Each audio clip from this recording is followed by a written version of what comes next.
Hello student, welcome back to my channel Samrat academy. Student, अगर आप हिंदी का पेपर देने गए हो और हिंदी के पेपर में अगर आप लोगों को डॉक्टर राजेंद्र प्रसाद जी का जीवन परिचय लिखने के लिए दे दे तो आप जीवन परिचय उनका कैसे लिखोगे। यूट्यूब पे हजारों वीडियोस मिल जाएंगे आप लोगों को जिसमें बताया गया है कि डॉक्टर राजेंद्र प्रसाद जी का जीवन परिचय कैसे लिखे, लेकिन कोई भी सही तरीका आप लोगों को नहीं बताया है। आज की इस वीडियो में आप लोगों को एक बेहतरीन तरीका आप लोगों को बताने वाला हूं, एक सही तरीका बताने वाला हूं मेरे प्यारे बच्चों, और ये गारंटी भी लेता हूं कि वीडियो समाप्त होते होते डॉक्टर राजेंद्र प्रसाद जी का जीवन परिचय आपके दिमाग में छप जाएगा और कभी भी किसी वक्त कोई भी आपसे पूछे डॉक्टर राजेंद्र प्रसाद का जीवन परिचय तुरंत आप उनको लिखकर बता दोगे। मेरे प्यारों, जो कुछ बच्चे करते क्या है कि डॉक्टर राजेंद्र प्रसाद जी का हेडिंग यहाँ पे डालकर और यहाँ पे वो डाल लेते हैं जीवन परिचय, और जीवन परिचय यहाँ पे डालने के बाद तुरंत लिखना चालू कर देते हैं। मेरे प्यारों, जो यह बिल्कुल सही तरीका नहीं है मेरे प्यारों, इसीलिए नंबर करता है, इसीलिए नंबर करता है कि जीवन परिचय लिखकर पूरा का पूरा छापने लगते हैं। ऐसी गलती नहीं करना है आप लोगों को। सबसे पहले आप लोगों को काम करना है कि यहाँ पे आपको कॉर्नर में संक्षिप्त परिचय लिखना काफी कंपलसरी है मेरे प्यारे बच्चों। यहाँ पे आपको संक्षिप्त परिचय लिखना ही पड़ेगा।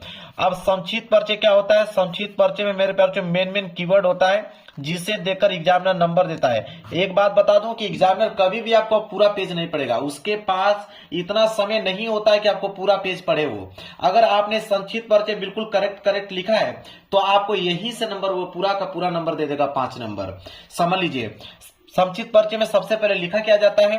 तो सबसे पहले मेरे प्यारों जो नाम लिखा जाता है, सबसे पहले नाम लिखा जाता है। तो नाम तो आपको मालूम चली जाएगा कि किनका लिख रहे हो, डॉक्टर राजेंद्र प्रसाद। तो नाम में आप लिखोगे डॉक्टर राजेंद्र प्रसाद, ठीक है। नाम में आप लिख दोगे डॉक्टर राजेंद्र प्रसाद।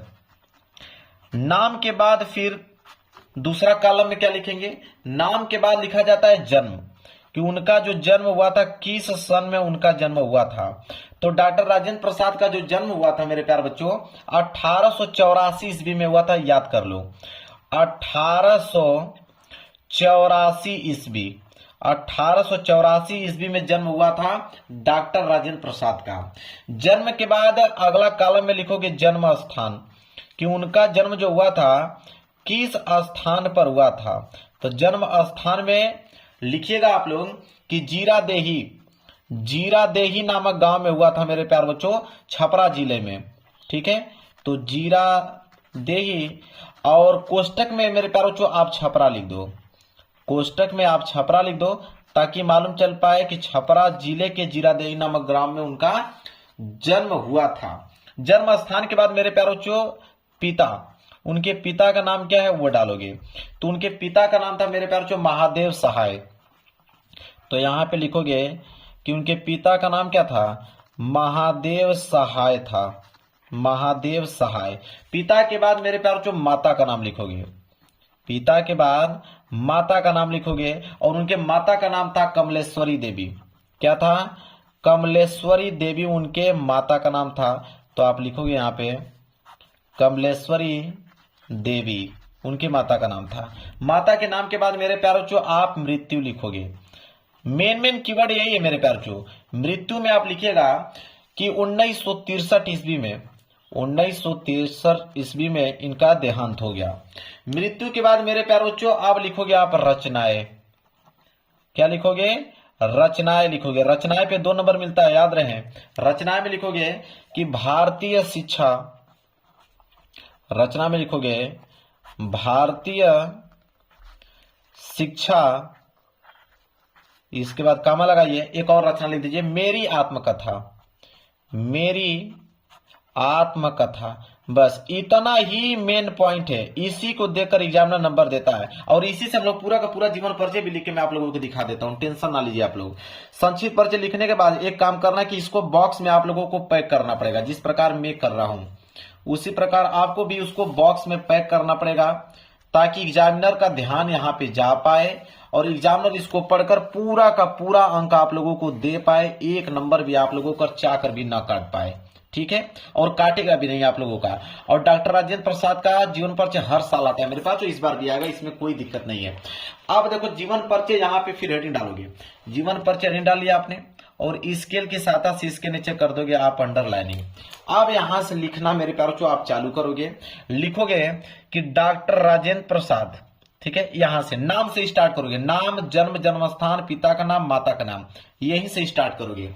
तो नाम से स्टार्ट करोगे तो लिखोगे डॉक्टर राजेंद्र प्रसाद, लिखोगे डॉक्टर राजेंद्र प्रसाद, डॉक्टर राजेंद्र प्रसाद का जन्म, डॉक्टर राजेंद्र प्रसाद का जन्म, डॉक्टर राजेंद्र प्रसाद का जन्म कब हुआ? 1884 ईस्वी में। तो 1884 को ब्लैक पेन से लिखोगे, हाईलाइट करोगे, 1884 ईस्वी में हुआ था, 1884 ईस्वी में हुआ था। ठीक है, इसके बाद यहां पे हुआ था, खड़ी पाई लगाओगे। फिर लिखोगे कि इनका जन्म, लिखोगे अगली लाइन, जन्म स्थान अब लिखोगे कि इनका जो जन्म हुआ था वो कहां हुआ था? छपरा जिले के जीरादेही नामक ग्राम में हुआ था। तो ब्लैक पेन से लिखोगे कि छपरा जिला, लिखोगे छपरा जिला के जीरादेही नामक ग्राम में हुआ था। तो जीरादेही को भी आप क्या लिखोगे? ब्लैक पेन से लिखोगे, जीरादेही नामक ग्राम में हुआ था, नामक ग्राम में हुआ था। देखिए कितना सिंपल है मेरे प्यारे बच्चों, हुआ था। अब यहां हो गया, अब पिता की बारी आई, लिखिएगा इनके पिता का नाम महादेव सहाय, लिखिएगा अगली लाइन कि इनके पिता का नाम, इनके पिता का नाम, इनके पिता का नाम क्या है? महादेव सहाय। देखिए लिखा हुआ है, इसको ब्लैक पेन से आपको लिखना है, महादेव सहाय, इनके पिता का नाम महादेव सहाय। ठीक है, महादेव सहाय था, इनके पिता का नाम महादेव सहाय था। तथा माता का नाम, तथा माता का नाम, तथा माता का नाम क्या है? कमलेश्वरी देवी। देखिए लिखा हुआ है, तथा माता का नाम कमलेश्वरी, माता का नाम कमलेश्वरी देवी था, कमलेश्वरी देवी था। अब मेरे प्यारे बचा मृत्यु। तो मृत्यु लिखने से पहले उनके बीच में आपको कुछ कहानियां लिखना पड़ेगा उनके जीवन संबंधित, कि उनके जीवन में कौन कौन सी कठिनाई हुई, वो कैसे व्यक्ति थे, उनके बारे में कुछ पॉइंट लिखना पड़ेगा बीच में, तब जाके आप मृत्यु और रचनाएं लिखिएगा। तो देखिए हम लोग बनाएंगे कैसे, लिखेंगे कि डॉक्टर राजेंद्र प्रसाद परीक्षा में सदैव प्रथम स्थान आते थे क्योंकि पढ़ने में अच्छे थे। तो लिखेंगे कि डॉक्टर राजेंद्र प्रसाद, डॉक्टर राजेंद्र प्रसाद परीक्षा में, डॉक्टर राजेंद्र प्रसाद परीक्षा में सदैव प्रथम स्थान आते थे। सदैव मतलब हमेशा, सदैव प्रथम स्थान, सदैव प्रथम स्थान आते थे क्योंकि पढ़ने में काफी टैलेंट थे, आते थे। ठीक है, फिर लिखिएगा अगली लाइन कि इन्होंने कलकत्ता विश्वविद्यालय से कौन कौन सी डिग्री हासिल किया, वो भी लिखना पड़ेगा। लिख दीजिएगा कि इन्होंने कलकत्ता विश्वविद्यालय से, इन्होंने कलकत्ता विश्वविद्यालय से उन्होंने कौन सी पढ़ाई की? तो उन्होंने किया एमए, उन्होंने किया एमए तथा एमए किया तथा एमएल किया, एमए तथा एमएल की डिग्री हासिल किया उन्होंने। तो लिखेंगे कि एमए तथा एमएल की परीक्षा उत्तीर्ण की, एमएल की परीक्षा उत्तीर्ण की, उत्तीर्ण की। इसके बाद खड़ी पाई। इसके बाद लिखिएगा कि इनका लगाव प्रारंभ से ही राष्ट्र सेवा में था। ठीक है, बस कंप्लीट होने वाला है। लिखेंगे कि इनका लगाव, इनका लगाव प्रारंभ से ही, प्रारंभ मतलब शुरू से ही, प्रारंभ से ही राष्ट्र सेवा, इनका लगाव प्रारंभ से ही राष्ट्र सेवा में था, राष्ट्र सेवा में था। इसके बाद यहाँ पे करेंगे खड़ी पाई, लिखेंगे इनको भारत रत्न से भी सम्मानित किया गया था। बहुत बड़ी बात है, लिखेंगे इनको भारत रत्न को ब्लैक पेन से लिखेंगे, इनको भारत रत्न, इनको भारत रत्न से भी सम्मानित किया गया, भारत रत्न से भी सम्मानित किया गया,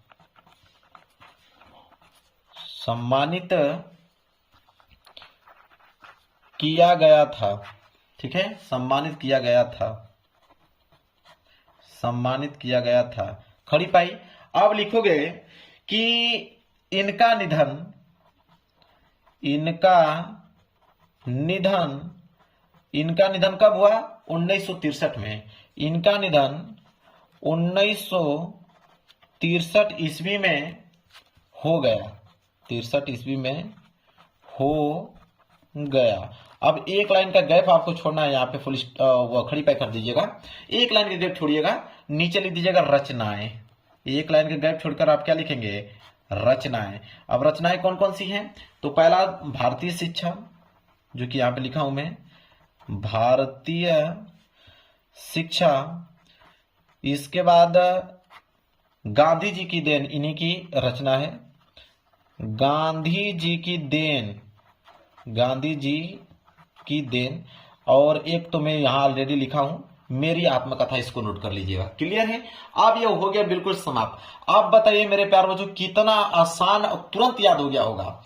बस संक्षिप्त परिचय जो लिखा हूं इसी को मैंने एक्सप्लेन करके बस लिख दिया है। कंप्लीट एग्जामिनर तो यही से आपको नंबर दे देगा, इसको पढ़ेगा भी नहीं, इतना बात याद रख लिया, कभी नहीं पढ़ेगा पूरा पेज, यहीं से संक्षिप्त पढ़ के आपको नंबर पूरा का पूरा दे देगा। अगर वीडियो अच्छी लगी होगी, ईमानदारी से वीडियो को लाइक कर दीजिएगा, शेयर भी कर दीजिएगा, और चैनल पर नए होंगे तो चैनल को जरूर सब्सक्राइब कर लीजिएगा। मिलेंगे एक प्यार से नेक्स्ट वीडियो में, तब तक के लिए धन्यवाद।